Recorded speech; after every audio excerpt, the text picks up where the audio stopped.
qué difícil cuando crecimos en una sociedad y una religión donde nos decían que la única forma de entrar al reino de los cielos era a través de la religión. Cuando me tocaba predicar era compartirme o darme. Y cuando pienso en darme, pienso mucho en algo que sea útil, necesario y profundo. No es un solo camino, ¿sabes? Que hay muchos caminos para llegar a Dios y que lo más importante es justamente no perderte en el camino. Porque si el mensaje puede ser muy importante, pero si no tiene la capacidad de transmitir la empatía, pero sobre todo la pasión, pues entonces tu palabra, por muy importante, no trasciende. La palabra es tan sagrada que tiene que tocar tu intelecto, tu corazón y tu voluntad para hacerla realidad. Y sin saber, no nos dijiste que era tu última misa, dijiste que tenías algo importante que comunicar en la misa. Y yo me conecto a la misa y de repente Ramiro en misa dice que es su última misa. Les prometo que en ese momento yo sentí así como de, ay, se me cayó la iglesia, ya se me perdió. Una cuestión es mi ruptura institucional y otra cosa es mi experiencia y mi camino de fe. Porque en mi camino de fe vuelvo a sentirme apasionado por Jesús, vuelvo a sentirme enamorado por el Evangelio, vuelvo a creer profundamente en la iglesia comunidad y desde la iglesia comunidad poder generar caminos de fraternidad que pueden no solamente ser un bálsamo y un espacio y un oasis, sino también un recurso para poder dejar en este mundo un sesgo de esperanza, un sesgo de transformación, un sesgo de algo bueno y positivo y necesario que requiere este mundo. De tus ángeles con amor. El podcast de Angélica Bovino.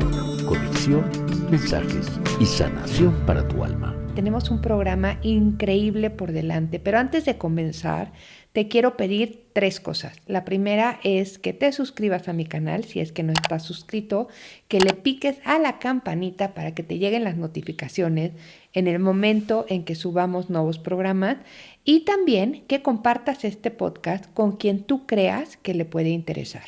Y bueno, ahora sí, vámonos a este episodio que va a estar increíble.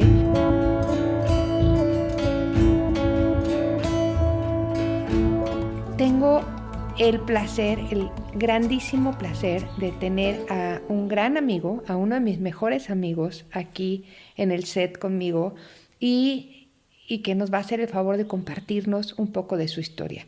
Mi querido Ramiro Jiménez, ¿cómo estás? Bienvenido. Pues con la alegría de saber que la coincidencia nos lleva siempre a una sola ruta, que la coincidencia siempre nos coloca en la posibilidad de crear algo nuevo, ¿no? Entonces me encanta cada etapa que has vivido, me encanta saberte, escucharte, entenderte y sobre todo ver de qué manera sueñas el mundo y haces que ese mundo se vuelva una realidad. Ay, muchas gracias, Ram. Y igualmente, ¿sabes? O sea, como que me encanta, nos ha tocado vivir diferentes etapas juntos. Yo te conocí, y para los que nos están viendo, yo tuve la fortuna de conocer a Ramiro, pues ya hace más de 25 años, cuando Ramiro estaba empezando su camino de sacerdocio. Y justo estaba en ese momento en una de las primeras parroquias en las que estuvo, y en ese lugar estaba Ramiro ahí y lo conocí oficiando misa. Y pues cuéntanos un poquito, Ram, cuéntanos de tu historia. Pues qué providente que el día de hoy, precisamente en la mañana, tuve la oportunidad de ver una página de un amigo que se dedica a la restauración, remodelación, arquitectura de arte sacro, y veía yo la iglesia de Santos de América, que fue donde nos conocimos hace 26 años. Y es interesante porque han hecho poco, pero vi algunas cosas y algunas propuestas y dije, es lo que yo pensaba, es lo que yo soñaba. Y bueno, pues como bien dices, este camino de vida sacerdotal pues comenzó en el año de 1999. Y bueno, pues la ruta ha sido muy diversa, muy amplia, han sido muchas experiencias, han sido muchas comunidades, muchos rostros, muchas historias, muchas lágrimas, muchas sonrisas, muchos anhelos, muchas frustraciones, pero finalmente uno vuelve a levantarse de la mano de Dios y de la mano de la gente que nos ama y que nos dice, estamos juntos. Oye, Ram, ¿qué te lleva en un principio a decir quiero ser sacerdote? La respuesta es muy interesante porque muchos hablan de una ilusión. Yo hablo quizá de una inconformidad, ¿sabes? Porque mi primera imagen que viene quizás cuando yo era niño, era pensar en algo. Yo veía al sacerdote enfrente y decía, yo no quiero ser como él. Wow. Entonces, esta parte siempre me movía mucho para poder decir, no puedes lanzar una queja sin una propuesta. ¿Qué era lo que no querías repetir? Mira, quizás porque mi párroco estuvo muchos años, no sé, 15, 17 años en la misma parroquia y vestía de negro, se sentaba en la banca de al final, era muy adusto en su manera de saludar, era muy formal y siempre decía lo mismo y siempre uno se dormía y siempre uno se aburría. Entonces mi respuesta era, ante la vida era, yo no quiero ser como él, ¿no? Pero la otra pregunta era como inmediata, ¿y cómo quisieras ser tú? Y entonces ya nacía como una ilusión de la mano con una contradicción, ¿no? El no quiero, pero yo sí podría hacerlo diferente. Pero aparte me imagino que había también un llamado como a servir, o sea, desde niño, porque si ya tenías eso desde niño, me imagino que estaba esa vocación. Cuentan las historias, porque creo que todo tiene una historia y todo tiene como una beta familiar que a lo mejor ni siquiera le entiendes o la cuentan o la contaban de alguna manera, como era el decir, es que tú, mira, ahí te van algunos detalles. Cuando nazco, y nazco en el sur de la Ciudad de México, este, cuando nazco, mi mamá dice que despertando de la anestesia del parto, veía la imagen del Sagrado Corazón y una flama como si estuviera ardiendo. Se talló los ojos y dijo, es la anestesia. Y dice, seguía la flama ardiendo hasta que fue disminuyendo. Entonces volteó y dijo, Dios, ¿qué quieres de este niño? Número uno. Número dos, ¿Puedo interrumpir? siempre. El nombre. A ver, les voy a decir su nombre completo. Nada más. En el nombre, así como yo lo traigo en el nombre, que soy Angélica, y así está mi pasaporte, mi acta de nacimiento y todo. Bueno. Ramiro se llama Ramiro de Jesús Jiménez Cruz. Ese es su nombre. Ahí está. Ya. Ahora sí continúa. Bueno. Pero interesante la segunda parte porque quizás aparecerá otro momento en la vida donde, no sé, escribí una carta a los 7 años, ahí está la carta con una letra, 6 años, 7 años, con letra de niño de 6 años, 7 años, y yo le platicaba con Dios y le decía, quiero servir. Tiempo después hice la comunión a los 9 años, no es cierto, a los 7 años hice la comunión, toda la carta fue a los 6 años, y a los 7 años comencé la primera comunión sin conciencia de los sacramentos, pero termino los sacramentos y entro a un grupo de perseverancia que me llevó a la ilusión de que el servicio era concreto. Nos llevaron con orfanatorios, ancianos, en fin, como estas cosas que a veces dolían más, pero uno no se queda con el dolor, sino se queda con la mano extendida para poder decir, ¿yo qué puedo hacer para que el dolor aminore, para que el dolor disminuya? Caminar contigo. Y esa satisfacción, ¿no? Que surge en el corazón cuando sirves. ¿Hay un gozo de servir? Hay un gozo, pero también hay un dolor también compartido. Y hay un dolor compartido porque te ves imposibilitado a realmente hacer algo. Digo, concreto. Podemos sí hacer el abrazo, el apapacho, la fraternidad, pero creo que la otra parte es, pues ya no está en tus manos. O sea, no sé, hay una parte que solamente el misterio de Dios es el que va acompañando, pero tú cumpliste con tu misión en el momento que debías. Así es, pero bueno, entonces esto lo traes desde niño. ¿Y en qué momento decides, ya dices, ok, ya voy a seguir este camino del sacerdocio y voy a... ¿Cómo es? A ver. No, es que, es que me hablas como de añoranzas, pero de ilusiones. Y 11 años tenía cuando decidí entrar al seminario, más no me lo permitieron mis papás porque dijeron, estás muy chiquito y por lo menos termina la secundaria pensando que en los 3 años de secundaria se me iba a olvidar. Pues no se me olvidó. Termino la secundaria y a los 14 años digo, ya terminé y quiero entrar. Mi mamá muy conforme, mi papá muy a disgusto, pero muy prudente, siempre se reservó su inconformidad para decir, lo que tú quieras, yo te apoyo. Y entré a los 14 al seminario. Pues así pasaron todos estos años de formación, primero en la preparatoria, después estudiar la filosofía, después comenzar la teología, pues de este tramo hasta la teología habían pasado 4, 5, 6, 7, 8, 9, Habían pasado 9 años. En el 9º año me corren del seminario. 1 año me corrieron del seminario. ¿Por qué? Porque era siempre muy... Por revoltoso. Un poquito, muy revoltoso. Pero pues genio y figura hasta la sepultura, revoltoso, y eso me llevó a estar 1 año fuera. Me querían un poquito como tranquilizar los ánimos, lo lograron, pero lo lograron más bien como por prudencia, porque yo decía, yo sí quiero regresar, y si esto es el que yo le baje, pues le bajo, ¿no? Regreso y estudio los 2 últimos años siguientes, y pues viene la ordenación. Pero aparece algo, Angélica, muy interesante, que quizá algún día compartimos, y es que el día que yo me estaba ordenando sacerdote, venían todos en fila, y en esa fila, pues yo era más o menos de los altos. El que viene adelante, yo lo vi cómo pasó con el cardenal, y el cardenal hacía una pregunta: ¿prometes obediencia y respeto a mí y a mis sucesores? Sí, prometo. Me tocó a mí y yo por dentro decía, yo no quiero prometer obediencia, o sea, respeto, pero ¿sabes? Como que sentía yo, porque a lo mejor la imagen del personaje no era muy afín a mi manera de ser. El de atrás de repente me empuja con sus manos así y me dice, vas. Entonces yo digo, ok, voy. ¿Prometes obediencia? Y pues respondo, si quiero. No, no es cierto. Respondí, sí quiero. Y bueno, pues me ordené sacerdote. Me tocó un gran sacerdote que me acompañó al inicio, un gran sacerdote, Benjamín Bravo. Murió hace algunos años, pero me retó mucho porque quizás descubrió mucho quién era y cómo era. Yo me acuerdo cuando yo tuve la fortuna de conocerte, fue pues muy en tus inicios, en esta iglesia de Santos de América que tú ahorita comentabas, ¿no? Yo estaba recién casada, imagínense, y entonces íbamos con mi hija recién, bueno, no estaba recién casada, tenía 2 años de casada, mi hija estaba chiquita, era bebé, y tuvimos la fortuna de conocer a Ramiro en una misa de un sábado en la noche, y Ramiro estaba enojado porque ¿quién estaba comiendo papitas? Y no era que alguien estuviera comiendo papitas, era mi hija con su sonaja haciendo ruido. Y pues al final me acerqué a decir, bendita sonaja que trajo esta amistad tan grande.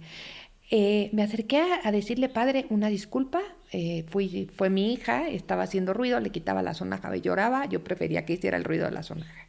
Y de ahí nace una gran amistad que sigue a través del tiempo y sigue a pesar de muchas cosas, ¿no? A pesar de las circunstancias, de separaciones, ¿no? Y aquí estamos, ¿no? Ram, me toca conocerte y yo creo que una de las cosas que a mí más me impactó de ti como sacerdote fue la forma en que generabas conciencia a tus feligreses.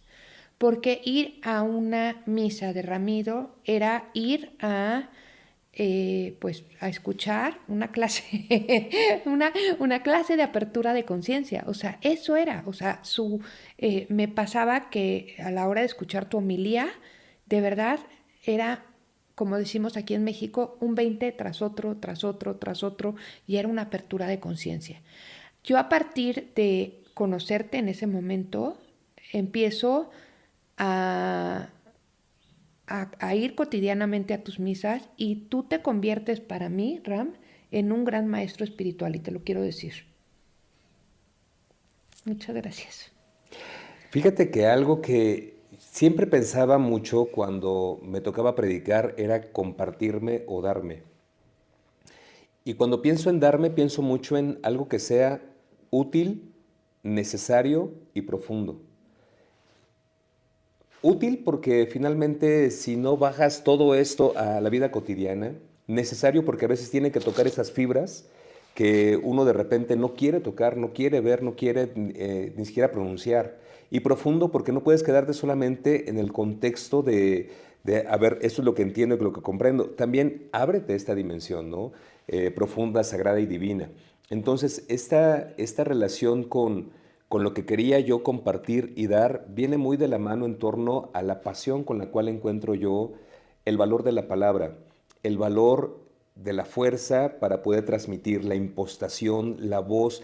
Y bueno, pues creo que lo veo en retrospectiva y yo veo al niño, me encanta mucho caminar y pasear y evocar como momentos, y iba al centro en estos días y recordaba que en aquella secundaria, Técnica 13, entre Chabacano y Tlalpan, este, dije, aquí yo organicé una obra de teatro en segundo de secundaria.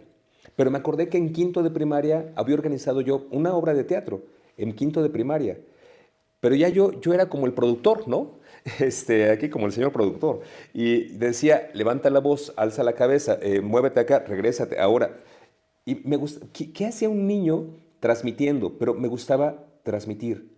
Porque si el mensaje puede ser muy importante, pero si no tiene la capacidad de transmitir la empatía, pero sobre todo la pasión, pues entonces tu palabra, por muy importante, no trasciende. La palabra es tan sagrada que tiene que tocar tu intelecto, tu corazón y tu voluntad para hacerla realidad. Así es. Y bueno, a ver, ahí te puedo decir, yo me acuerdo de ese Ramiro, del que estamos hablando de hace veintitantos años, ¿no? Y un Ramiro que ya era profundo en su forma de transmitir, en su forma de hablar.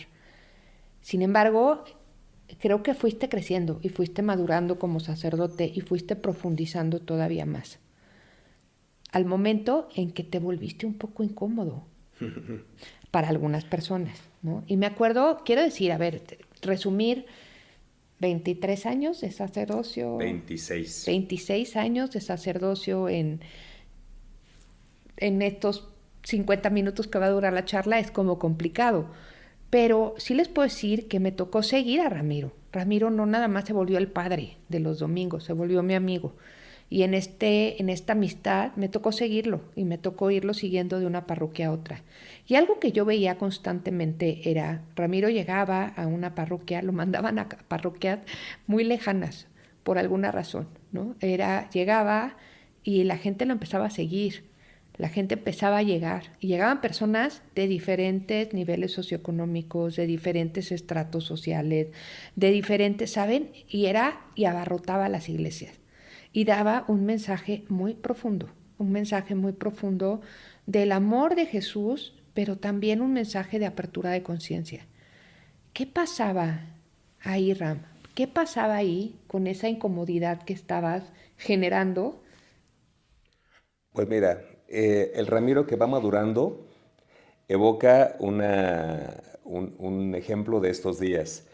En el camión de hace 3 días, venía lleno, me acerqué porque alguien se paró, pero no para sentarme, sino porque había un muchacho adelante de mí y dije, pues que se siente. Entonces de repente se iba a sentar, volteé a verme y dice, señor, siéntese usted. Y yo, no, siéntate tú. No, señor. Y yo dije, la barba canosa ya no me ayuda mucho, ¿no? Pero bueno, regresando a la pregunta, ¿qué pasaba? Yo creo que coraje e impotencia. Algo que agradezco mucho a Dios que me permitió tener fue la ternura y la compasión de mis padres. Un ejemplo muy especial que trascendió en mi vida fue el momento en el que volvamos a la misma edad. Creo que esa primera edad fue para mí el manantial donde brota todo. Y tendría yo como 5 años, mamá había hablado de la caridad y la ayuda a la gente más necesitada. Íbamos al mercado, yo de la mano de ella, volteó a ver a un indigente, un señor, recuerdo perfectamente bien, un señor pues alto, digo, yo era un niño de 5 años, mugroso, barbón, viejo y panzón. Digo, parece rima, pero no lo es. Y lo volteo con mamá y le digo, ¿podemos darle una fruta? Mamá voltea y me dice, no. En ese instante, ese segundo fue como un segundo que me cuestionó como todo. Y mamá dijo, no, invítalo a comer.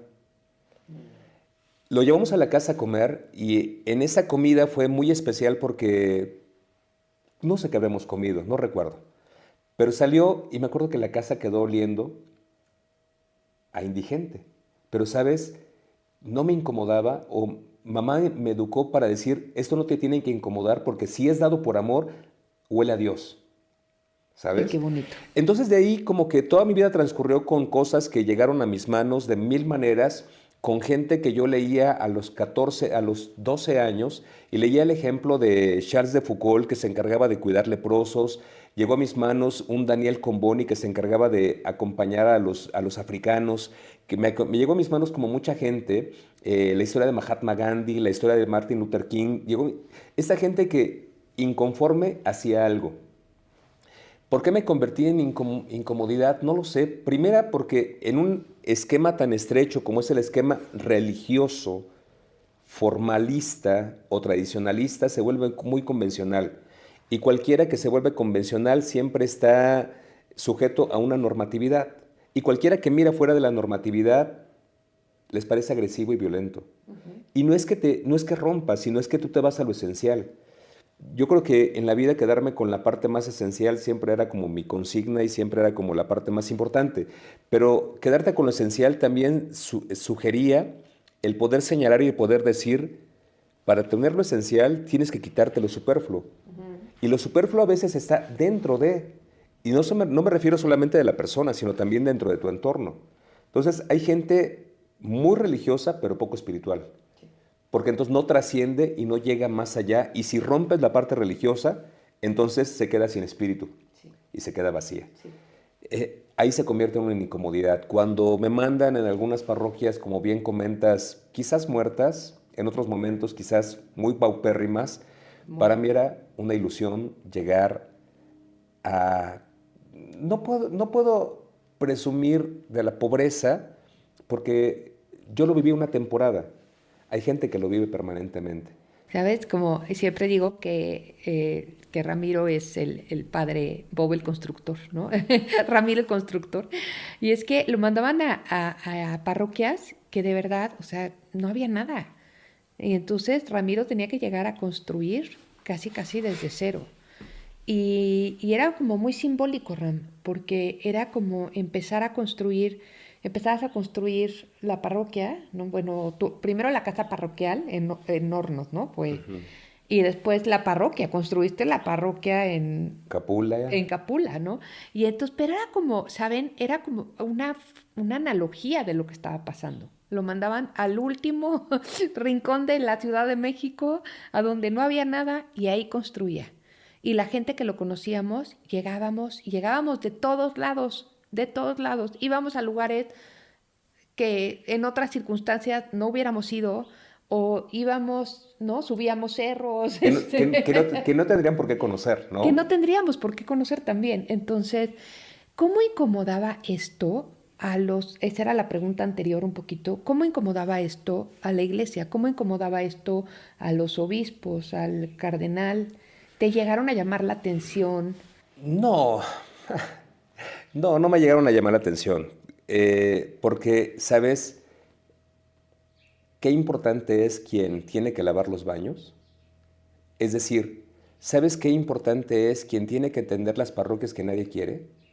Y entonces, bueno, pues para ellos era algo muy sencillo, o sea, este cuate quiere ir o está dispuesto o ha obedecido, pues que vaya. A mí no me generaba ningún problema. A ver, pero sabemos que no era nada más así, o sea, era ¿dónde lo ponemos que no nos genere tanto ruido?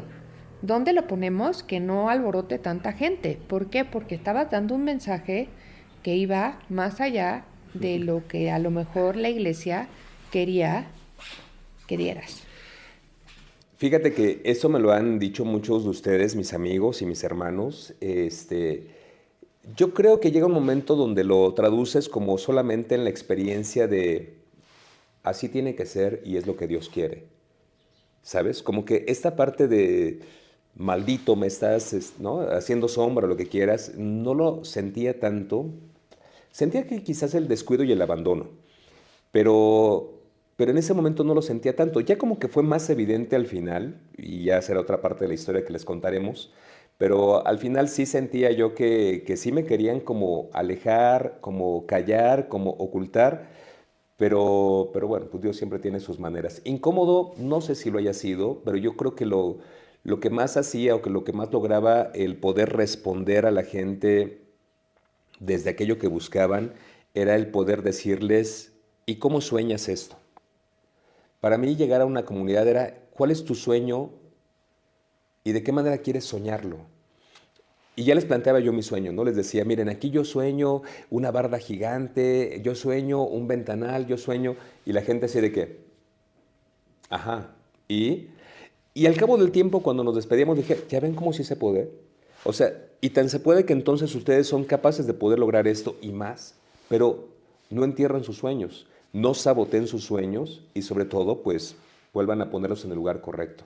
Me acaba de venir una imagen de cuando estabas en Capula, en la parroquia de Capula. La parroquia de Capula se estaba cayendo, se los juro. Era, o sea, 4 paredes, techos en algunos lugares sí y en otros no. Era chiquitita y se estaba cayendo.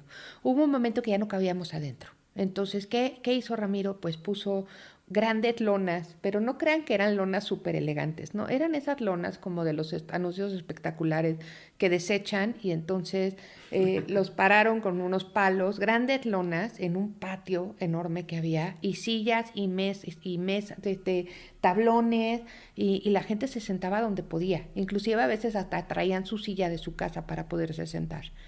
Y se los juro que yo ahí viví las misas más espectaculares. Me acuerdo perfecto una misa de Navidad, que se lo he comentado a Ramiro muchas veces. Estábamos en la misa de Navidad y estaba la representación del pesebre en el altar, pues en el altar que era pues imagínense, estábamos afuera. Y de repente empezó a brillar la estrella arriba. Y dije, wow, esta sí es una misa de Navidad, ¿no? Esta sí es tal cual una misa de Navidad. Ramiro, ¿qué pasa después? O sea, bueno, ya finalmente te mandan una muy buena parroquia, que es... pues plan con maña. A ver, cuéntanos eso. No, yo creo que ahí comencé a entender como esta parte. A ver, llegamos a esta iglesia que comentas, Hornos, con estas lonas espectacular, bueno, no espectacular, de espectaculares, donde la gente decía, no nos dejes caer en tentación. Levantaba y veía a la mujer en cueros, decía, bueno, ¿por dónde está la tentación? ¿No? Que nos caiga la tentación. Pero bueno, pero logramos hacer muchas cosas políticas ahí, y digo políticas por rescate del terreno, construir una barda perimetral gigante, rescatar, en fin, muchas cosas que se hicieron. Y me cambian a una iglesia con un valor artístico muy, muy bello, una iglesia hermosísima. Cuando llego digo, ¿por qué hacen esto?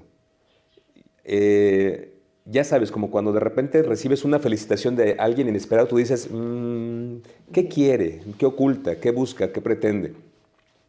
Y efectivamente ya cuando llegué ahí me di cuenta que la parroquia estaba quebradísima, endeudadísima, y yo dije, ok, ya vino el rescatador, ¿no? Gracias a Dios se rescató, en un lapso de 1 año se rescató. Debíamos como 7 millones de pesos. Los negocié, no tampoco crean que los pagué, los negocié, pero una muy buena negociación. Pero más allá de esto, sí veo que de una manera muy importante, de una manera muy interesante, la obra de Dios fue abriéndose en este templo tan bello que era gigante, cabían sentadas alrededor de 450 personas y la gente permanecía hasta parada, ¿no? Entonces era una experiencia. Y afuera. El templo quedó bellísimo, la capilla quedó restaurada, intervenida de una manera magnífica, exquisita. En fin, la arquitectura también ha sido mi pasión, ¿eh? La tuve que aprender, pero la descubrí que era una pasión oculta. Y ahí continuó esta parte donde comenzaron las grandes ilusiones y complicaciones. Ilusiones porque junto con ese momento top a nivel de una parroquia que rescatamos materialmente, una comunidad que despertamos vivamente, una arquitectura que se pudo lograr muchas cosas muy bellas, y finalmente también voltearon a verme en torno a alguna maestría que había estudiado y que nunca me habían hecho el menor caso. Me pidieron hacer como el project manager de la Ciudad de México para poder lograr que la pastoral tuviera un rostro nuevo. Apoyé en ese momento, yo me sentía como, ¿sabes? En los cuernos del alba. Dije, vaya, hasta que la vida me hizo como, y no justicia, sino que dije, hasta que puedo dar algo que lo sé hacer y que creo y que es necesario. Hasta ahí ese momento de gloria, de paz, de alegría y de felicidad. ¿Qué pasa después? Pues ahí la parte complicada. En la parte complicada pues aparecen momentos que aún no entiendo y aún no he leído, pero yo creo que nunca dialogues con el demonio. No tengo por qué comprender por qué pasó y quién movió y qué sucedió en ese momento. Pero terminado el 3er año en esta parroquia de María Reina, viene un momento muy complejo donde coincidentemente, será una historia muy larga y tenemos 50 minutos, pero coincidentemente aparece que alguien trágicamente muere, alguien que había trabajado conmigo de una manera no tan cercana, pero sí en los últimos días, y acusan a un sacerdote de ser como su asesino, cosa que a la fecha hay una cierta incertidumbre en torno a si realmente la condena fue la más honesta que puede haber, pero voltean a verme a mí como si hubiera un cómplice. La tormenta, el agobio, la persecución policíaca fue muy violenta. Yo no había vivido eso. Y tan no lo había vivido que me generó un desbalance que rompe todo mi esquema, ¿no? En ese momento construido. Tengo miedo de salir. No había paranoia, pero tenía gente siguiéndome, tenía patrullas esperándome, tenía teléfonos intervenidos de mí, de mi equipo. No podía yo compartir eso con mi familia porque entre más chiquito era el núcleo que conocíamos este momento, era tener como más control para no generar un malentendido. Me acuerdo perfecto el día que llegaste a mi casa y yo, Ramiro, ¿cómo estás? ¿Qué estás haciendo aquí? Y yo, ¿cómo que vamos al jardín? Vamos al jardín. Y deja tu teléfono acá. Deja tu teléfono aquí y vamos hasta el último rincón de la casa porque ahí te voy a platicar lo que está pasando. Y sabes, o sea, que quizás hay algo que no he compartido mucho. Tu miedo, Ram. Hay algo que no he compartido mucho, que sí lo he dicho en alguna ocasión, pero no lo he compartido mucho, porque también no es motivo de uy, qué bonito, pero también es, creo que necesario, porque eso habla de no saber, o más bien buscar entender qué está pasando porque no sabes manejarlo. Y durante ese mes, fue un mes creo que de todo este momento tan complejo, yo tenía que estar durmiendo alcoholizado porque tenía tanto miedo que no conciliaba el sueño. Y entonces agarraba, no, vino de consagrar jamás, sabe muy feo, pero sí, pues sí, o sea, me echaba 2, 3, 4 copas porque decía, yo necesito dormir. Y llega donde el miedo te rebasa, donde no sé por qué llegaste, porque yo no platicaba esto con nadie. Bueno, a ver, había una amistad Claro, por medio. pero estaba mi familia, Angélica, yo no podía exponer a ni amigos ni a familia con una verdad tan compleja cuando tenés la persecución policíaca encima. Aparte, bueno, fue hermoso porque quiero contarles algo. Estábamos aquí platicando eso en el jardín de mi casa y de repente empezaron a llegar los mensajes, ¿verdad? Sí. Tanto de Jesús como de Arcángel Miguel. Mensajes muy claros y muy puntuales para ti, ¿te acuerdas? Sí, sí, sí. Y quiero decirles una cosa más. Cuando yo llegué y le dije a Ramiro, estoy hablando de años atrás, estamos hablando de, no sé, 15 años atrás, que yo llego y le digo a Ramiro, fíjate Ram que voy a estudiar angeloterapia, muy serio, volteó y me dijo, ¿y qué sigue? ¿Reiki? Y yo le dije, ¿por qué no? ¿No? Pero había como un juicio hacia lo que yo hacía, ¿no? Y de repente hubo una reconciliación ahí muy bonita. Hay creo que todo una historia detrás de esto, pero yo creo que el camino, como bien dices, o sea, la espiritualidad va teniendo como un proceso, ¿no? Y en ese camino, cuando realmente estás en el camino espiritual, tú no eres el guía, ¿no? No. Y el guía es el que te va poniendo delante 1000 signos, personajes y maneras de poder hacer las cosas. Termina esa etapa de violenta persecución, las cosas se aclaran, pero durante ese inter, ¿no? Me mandan a una parroquia como decían ellos, para que estés más tranquilo. Una parroquia que bueno, pues estuve ahí medio año aproximadamente, pero yo no era que estuviera más tranquilo, yo era una maceta, ¿no? Esta maceta está aquí y se ve, pero era la maceta de allá de la esquina que no se ve y que no querían que se viera, ¿no? Entonces yo me sentía como tan limitado, tan echado para un lado. Pedí cita, volví a pedir cita con el cardenal 2, 3 veces, y la última que me dijeron, te quiere ver para tal fecha de diciembre. Llegó la fecha de diciembre y llego a la cita y me dice, está de vacaciones. Me acuerdo perfecto, Ram, en ese momento que decías, es que como un sentir, decir, es que mientras estuvo todo bien, aquí estaba yo en los cuernos de la luna, no, pero en el momento que hay un problema, siento que mis superiores, que la iglesia, lo que hace es justo ponerme en ese rincón y como olvidarme, como cero, como sentir esa falta de apoyo de parte de la iglesia, de pues de los superiores de la iglesia, ¿no? Justo, cuando estamos en el problema de esta complicidad de asesinato que querían acusarme, el cardenal me dijo, ¿cómo estás? En alguna junta que tuvimos como general. Y fue la mano de él que me dijo, todo va a estar bien. O algo así, palabras más o menos. Pues no volví a saber de él hasta 4 años después, ¿no? Pero bueno, no buscada por él, sino buscada por mí. Retomo esta parte, termina esta parte de este espacio de la parroquia y donde el cardenal me deja plantado, decido yo, pues con mucho valor y dignidad, irme a mi casa. Dije, a ver, si al cardenal le interesa, que me busque. Si al cardenal le interesa, pues sí, que me busque.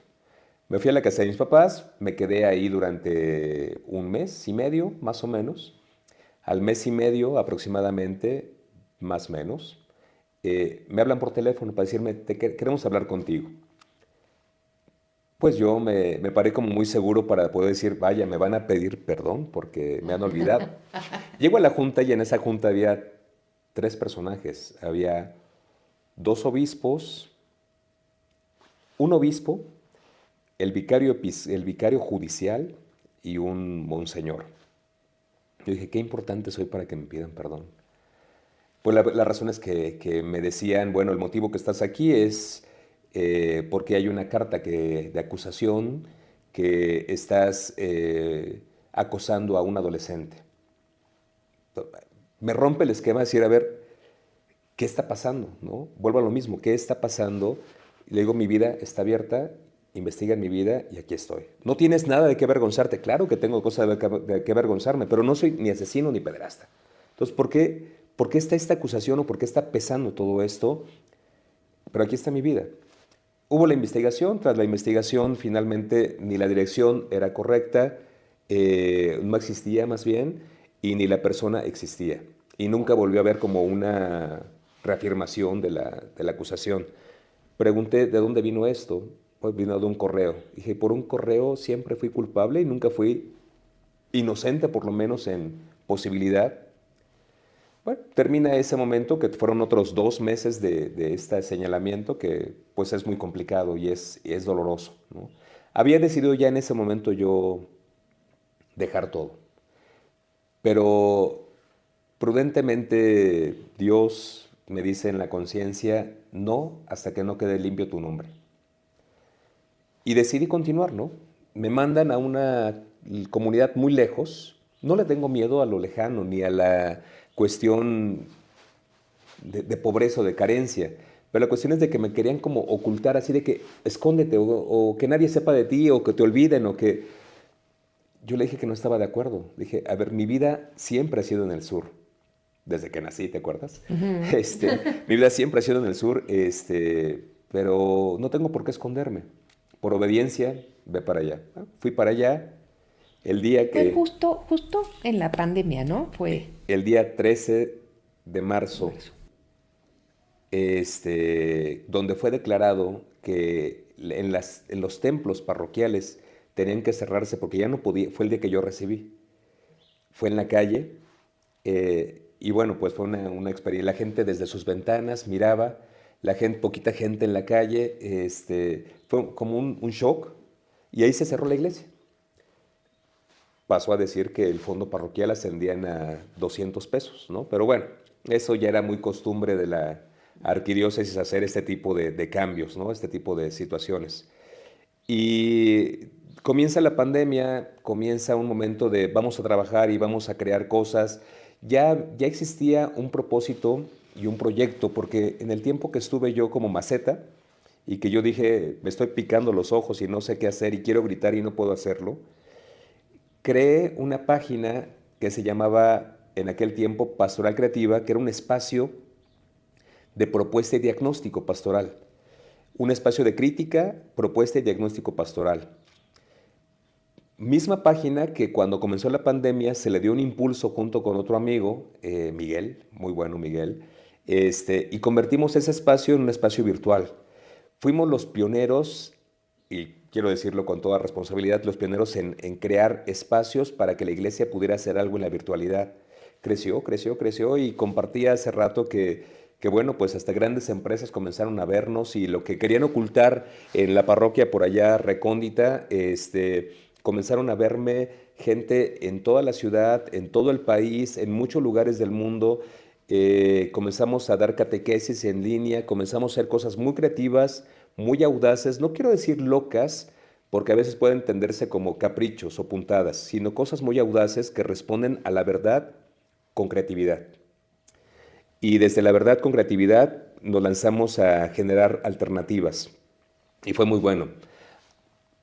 Hubo la posibilidad de que desde Dubái me mandaron llevar por otra ocasión, que ya no contamos de aquellos viajes a Emiratos Árabes, pero me mandaron a llamar para que fuéramos a acompañar a las comunidades de catecismo de allá. Y bueno, pues llegas a estos lugares, ¿no? Pasa el tiempo y pues aquí estamos. Oye, Ram, ¿qué pasa entonces? Hables pastoral creativa. Empiezas todo este proceso de pues tener esta acompañamiento en línea con las personas, ¿no? Mientras estás en esta parroquia. ¿En qué momento Ramiro decide, como decimos vulgarmente, colgar los hábitos?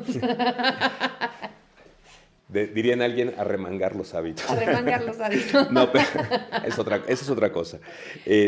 No, fíjate que en el tiempo de la pandemia, más allá de que era un éxito pastoral creativa, comenzamos a tener ya también pues, la influencia o el contagio de COVID. Un contagio que me llevó a mí a tener un señalamiento de tener COVID, que yo después, me queda la duda hoy en día, si ese COVID, porque los resultados, los exámenes y resultados los manejaron siempre desde adentro. A todos les mandaron correo con sus resultados. A mí me habló un obispo y me dijo, el cardenal me pidió que te dijera a ti personalmente tus resultados. ¿Por qué? Porque yo había hecho la denuncia de que no estaban los protocolos bien hechos anteriormente. Y cuando hago este señalamiento, pues me dicen que soy un francotirador de la iglesia. Entonces por eso me dicen, el cardenal nos pidió que a ti te dijéramos directamente que tienes COVID. Así que cuídate, padre. Descansa, enciérrate y no hables para que estés como te recuperes. Pues yo quiero pensar que se equivocaron con el COVID, pero también está la alternativa de que otra vez me quisieron callar. Bueno, yo creo que en el tiempo de COVID fue un bendito tiempo, porque pasé por el coraje, por la tristeza, sané el coraje, sané la tristeza y en el momento más top, estaba terminando la pandemia, y en el momento más top de pastoral creativa, en el momento donde ya tenía yo alegría, paz, estabilidad, éxito, yo dije, es el tiempo de decidir. Si hubiera decidido esto desde el coraje, la idea de tiempo sabático, había pensado un tiempo sabático 10 años atrás. No la tomé, no se dio el momento porque me sentía muy solo y porque esa soledad no era buena para tomar decisiones.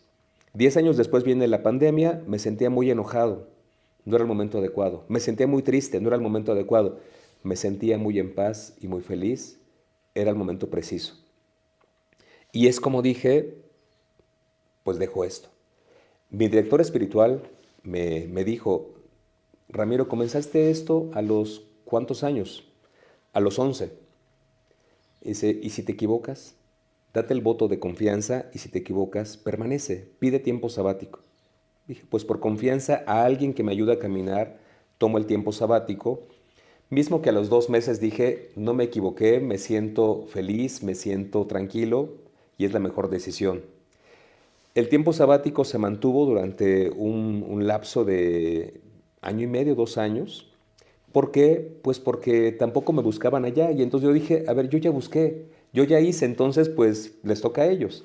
Tras no buscarme, se acercaba que cumplía 25 años de sacerdocio. Y entonces dije, pues es tiempo de salir del anonimato, ¿no? Y entonces hice una misa, me dijeron, como la normatividad decía implícita que lo que podía hacer a nivel de sacramentos fuera prudente y como muy privado, Dije, bueno, pues voy a hacer un evento de mis 25 años, prudente y con la gente más cercana, en una capillita chiquitita.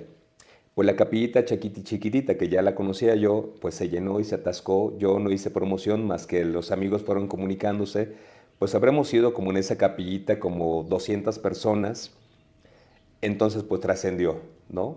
Me hablan los obispos, me regañan. Hablo con el cardenal, me dice que no estaba enterado del regaño, del documento que me habían mandado. Dijo, pero cuando regrese de Roma lo hablaremos. Escribí yo una carta. Antes le había escrito yo una carta al cardenal para decirle, decido renunciar a mi ejercicio ministerial, mismo que se entiende que es dentro de la parte parroquial, pues. Y él me dijo, piénsalo en tu corazón. Bueno, viene otro tiempo más, viene un segundo regaño. Le mando yo una carta para decir, ya lo pensé con mi corazón y solamente te digo que agradezco a Dios lo vivido con ustedes, pero he decidido renunciar al ejercicio ministerial. Pues sabes, esa parte me da mi paz, tranquilidad, porque una cosa es la parte institucional y otra parte es la vocación. Me sé llamado, me siento llamado, me sé sacerdote, me siento sacerdote y ejerzo. Pero ejerzo no desde una cuestión de ruptura o de cisma o de herejía, ¿no? Sé lo que me toca hacer. Y hoy lo que me toca hacer es muy concreto, ¿no? Mi hoy es acompañar a la gente en el camino espiritual. Mi hoy es acompañar procesos de evangelización que vayan en comunión con. Pero esta parte de ruptura, de desilusión, de institucional, pues hoy no me dice a mí nada, ¿no? Quiero contarles que hay un momento en el que Ramiro nos avisa por WhatsApp a toda su gente cercana, nos dice que es su última misa, ¿no? Que va a oficiar su última misa. Y yo me acuerdo perfecto haberme conectado en línea, porque por alguna razón en ese momento me tocaba estar en línea. Y sin saber, no nos dijiste que era tu última misa, dijiste que tenías algo importante que comunicar en la misa. Y yo me conecto a la misa y de repente Ramiro en misa dice que es su última misa.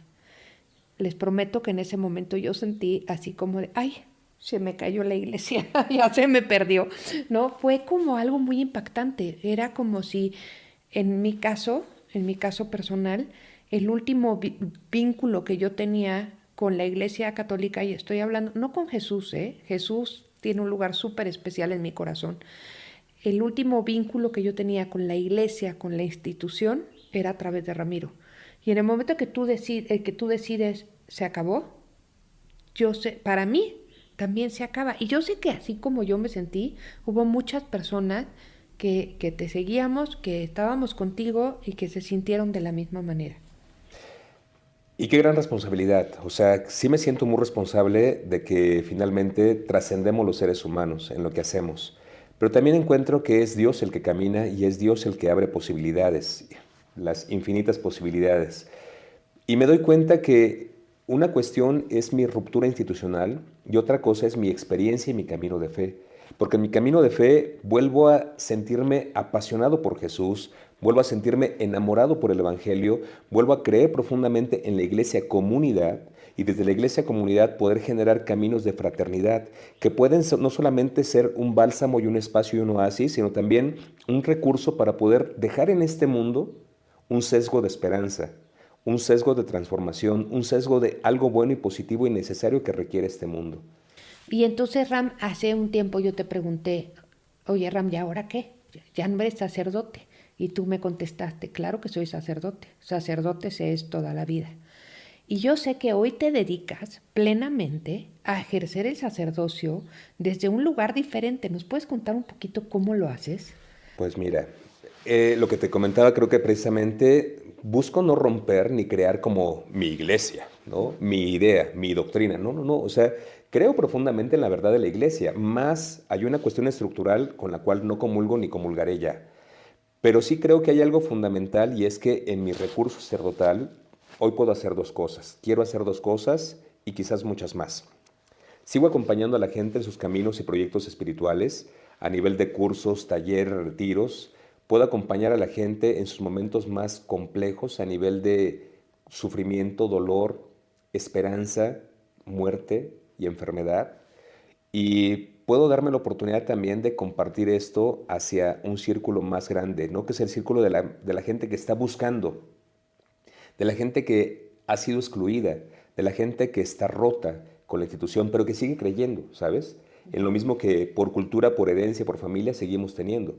Pero cuando nos encontramos en esta parte de los rotos, nos encontramos que somos muchos y que hemos hilvanado caminos nuevos y entretejido maneras nuevas de poder encontrar esa vereda, esa ruta, esa alternativa de Dios. Oye, qué difícil cuando crecimos en una sociedad y una religión donde nos decían que la única forma de entrar al reino de los cielos era a través de la religión, ¿no? Y entonces qué difícil de repente empezar a crear estos nuevos caminos espirituales como el tuyo o como el mío, ¿no?